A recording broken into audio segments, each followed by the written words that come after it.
Hey guys, it's Tori. So today I'm going to show you how I make my kids some quick nachos.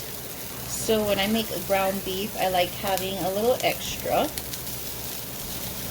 That way I can make a quick meal when I don't really feel like cooking the whole thing.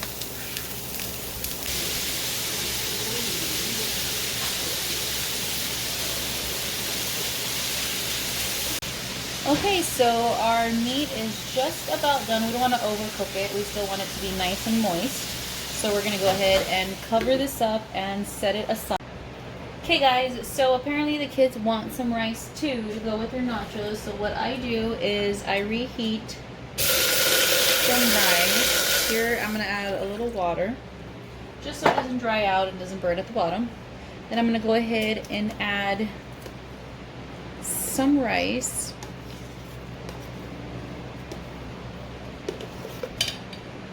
If you guys are wondering what that is aloe vera on a burn that I got from the oven. It hurt so bad, so I put aloe vera on there and I taped it on so it could heal a lot faster. Because once upon a time I had third-degree burns on my hand, which my uncle that just recently passed helped patch me up and take care of me when I went to the hospital. And my grandma made me soak my hand in aloe vera stuffs. She like got aloe vera and blended it and made like this little bowl for me, so I had to keep my hand in there for like 2 days, and you can't even tell that I had third-degree burns. My skin literally melted off my hand. It was insane, but all better now. So I'm gonna go ahead and cover this up. We'll leave it for about 4 to 5 minutes on a medium high so that it can heat up, and it should be ready. Let's get started on the beans. So here we have the pan for the beans. It's like my favorite pan, so it looks a little raunchy. It's my favorite pan. I use it all the time. So what I'm going to do first is add a little water. Same process, just like the rice.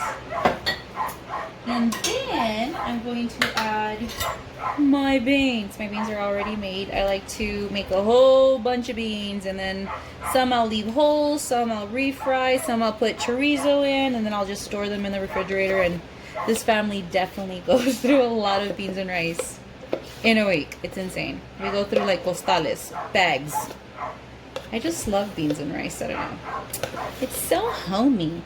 So all I do is remove some of that water for sure, because I think I added a little too much water. So I'm going to go remove it right now while I still can, so you can still save it.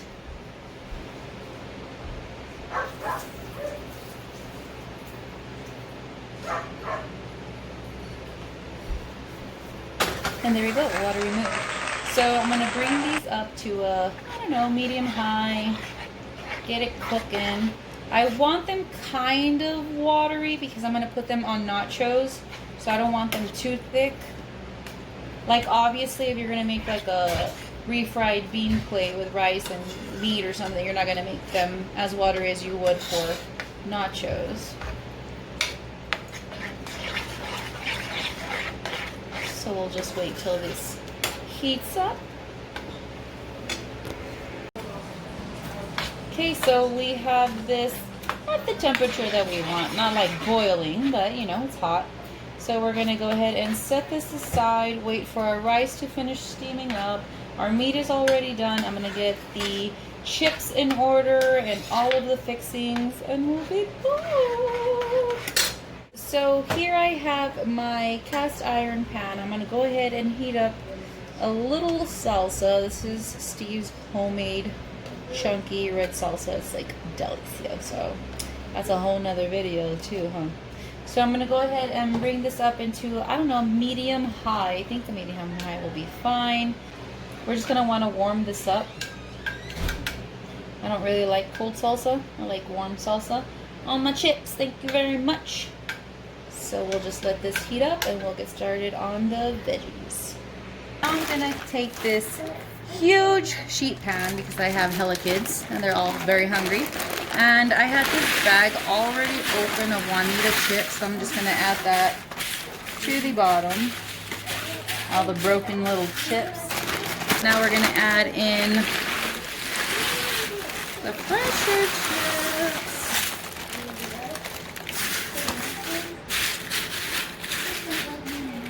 This definitely will not fit in the oven, so that's why I heated everything up so that once I put it all together, it should melt the cheese and everything should be all right. So we'll be back.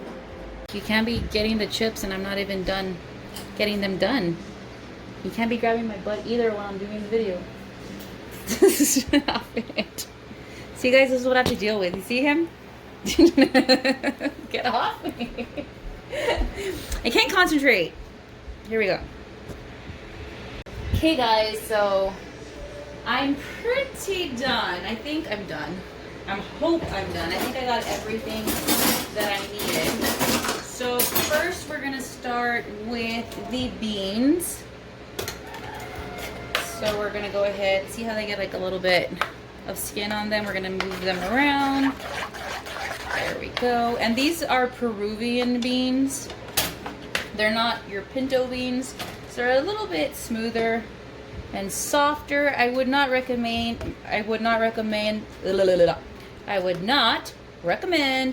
making charro beans or frijoles rancheros or anything like that with these types of beans. This is more just like a refried bean. It's what I found. It's what works for me on refried beans. Pinto's a little tougher. I might have had too much chip to bean ratio, but that's okay. And now we're gonna add the mixed cheese. Just like so.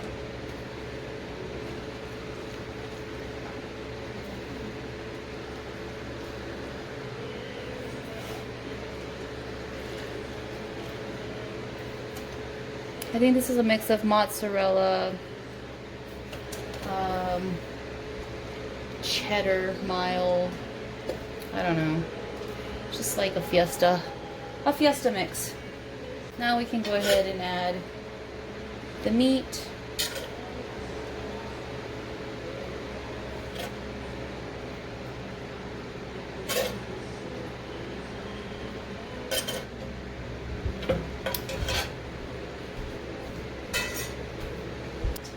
Now we're going to add some lettuce all around.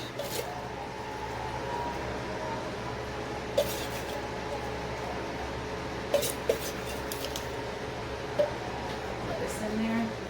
Some tomatoes.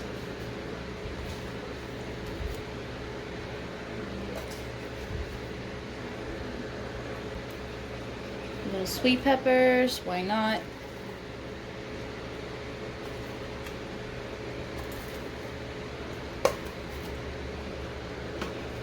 Why not? No pasa nada. So then I'm gonna add in some onions.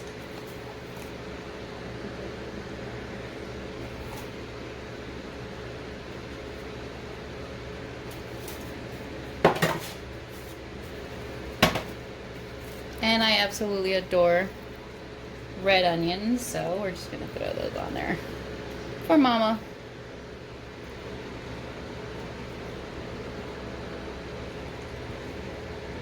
Okay. Now we're gonna add in some pickles off to the sides.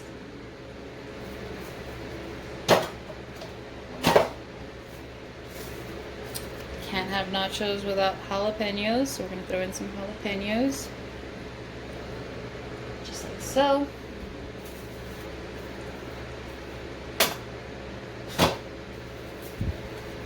The cilantro.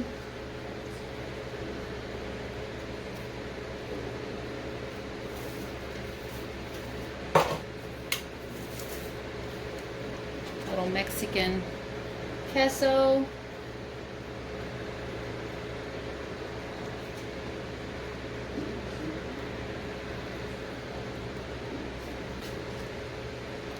Guac.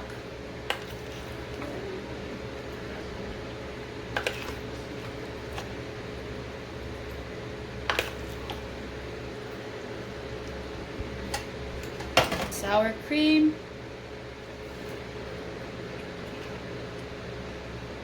There you go.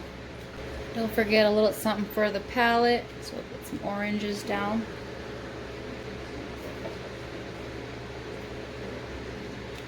Get those babies going. And there you go.